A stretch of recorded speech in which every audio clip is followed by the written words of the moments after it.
You know, today we live in a world that has a bunch of different conceptions about who God is.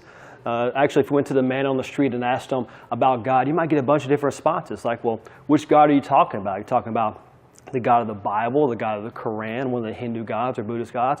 Or, hey, I'm an atheist. I think I'm God. Which God are you talking about? A lot of different views about who God is in our world today. And in today's lesson, we're going to look at that and how do we approach these different views from a biblical perspective to share the gospel effectively. And we're going to look at an example in the book of Acts in two different sermons. In Acts chapter 2, Peter is preaching to mainly a Jewish audience, and he's presenting the gospel to a group of people who have a good foundation for understanding who God is from a biblical perspective. Then in Acts 17, we got Paul preaching to a Greek audience who don't have a good biblical foundation for understanding who God is. They have a bunch of different gods within their worldview. And so here's the key. In both these sermons, both Peter and Paul are preaching the gospel. That is the power of God unto salvation.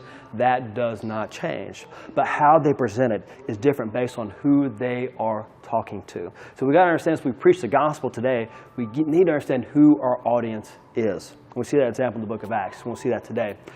And as we want to understand who our audience is, a great way to do that is by asking really good questions about their worldview. What do they believe about certain things? And listening to their answers. And guys, as we listen to their answers, we do two big things. First of all, as we listen to them, they feel heard, they feel valued. And when they feel heard and valued, they're more willing to listen to us as we talk back to them after we hear them out, which means they're more apt to listen to the gospel, and that's a really big deal.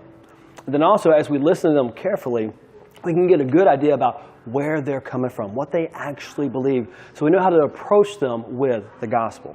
So again, it's the same gospel. That doesn't change.